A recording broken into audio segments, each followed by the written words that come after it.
Lon Tabachnik used to live in Livingston, now resides in Florida, or I don't even know where he is. But there's many more too, and we're going to try to find out more of the people who are interested in this. Yes. Isn't Steve Katz on the Livingston Council? No, that's the question.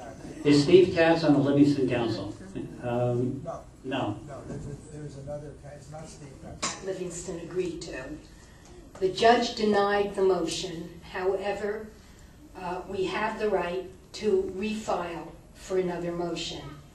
If this judge, who is a resident of Livingston, in October agrees to grant the Mount Laurel settlement, then we will certainly appeal the case, because we will do whatever we have to do to be able to live in our homes and not see our communities destroyed.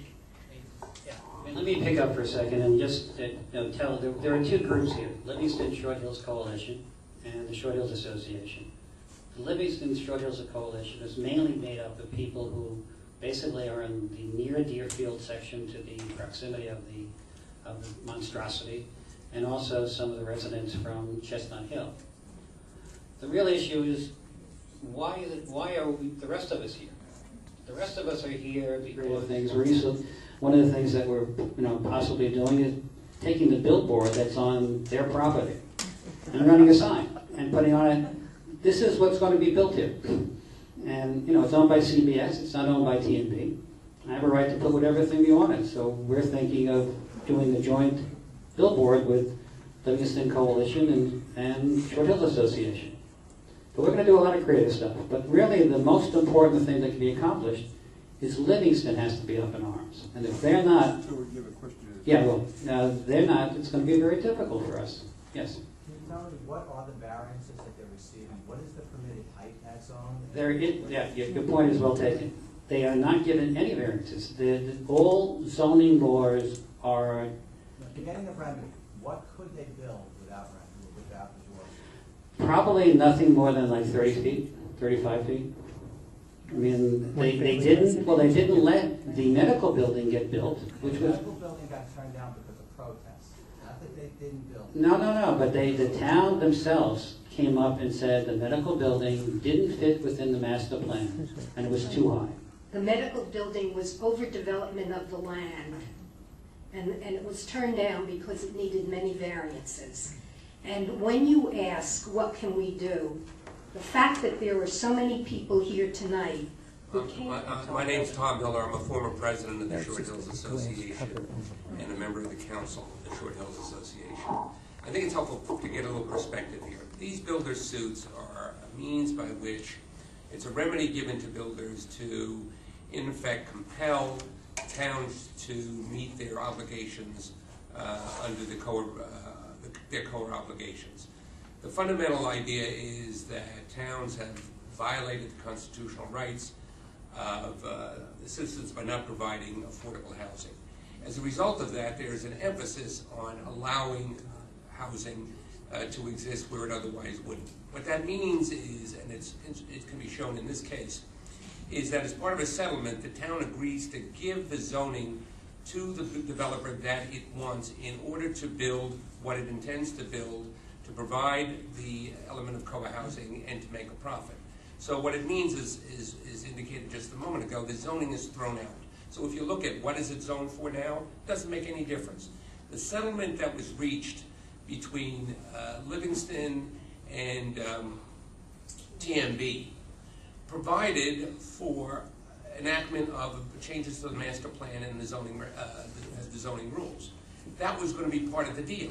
And if in fact it wasn't enacted, then the deal was going to be off. And there was 90 days in which to do this. So this was all set to go. At that point, the township was alerted to what was going on here and got involved. That's when they brought their motion to intervene. As a result of that motion, that settlement went by the boards. So what we're talking about today, and the people of the coalition, as is being demonstrated, extremely knowledgeable about this. What is being talked about today is a possible redo of what they intend to build there. So the zoning is not going to be an answer. So what's going to happen? The suit is now is progressing. There is a case management conference, what they call a case management conference, in October. What does that mean? The case management conference is one where the judge gets all the parties together and decides how the case is going to be brought to a conclusion.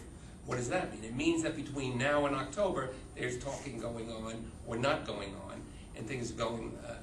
Now, Milburn put forth a proposal that it thought it could live with. The people at the coalition didn't, in my view, my opinion, did not have an adequate input into that.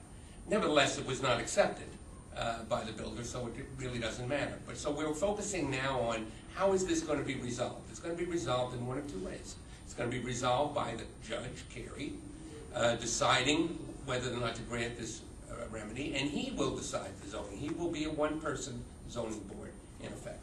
Or the people will reach some kind of agreement. From my point of view, and it's what can we do, we have to put pressure on Livingston and we have to put pressure on Milburn. Milburn has reacted. We brought his attention. Stuart mentioned what was done. But it's something where you have to keep the level of interest. You need to be at Milburn Township Committee meetings and making it known that you are concerned about this, that there are a lot of you, and what is this going to mean to us? We need to be, as Stuart pointed out, at the Livingston meetings and saying, hey, we've recruited people from Livingston. They're not happy about this, and well, they shouldn't be, but yet we don't have the kind of representation from them that we think will happen eventually, or hope will. And we are involved. We want to be known too, the same way that we reacted in Springfield to the Oil A-hole Stop and Shop. So those are some of the things we could do. We need you to volunteer. We need you to give us the contact information. We need you to do legwork. We need your expertise. If you have, if you're a developer in another area, if you're a lawyer, if you're an engineer, if you're just one smart businessman or an interested person, how can I get involved? We need everything from people going door to door, maybe to giving out leaflets. And the new Livingston Short Hills Coalition, who've been working so hard, but they're only a certain number of people. And got the wrong name first. And they need ideas, which and they have plenty of ideas. They need more ideas, and they need people who are going to help effectuate it, so that in the end we can convince these builders that what they want and what is not going to work, and that there has to be something that we can all live with. Many means of providing the solution to the problem. We don't have the answers. We don't have all the answers.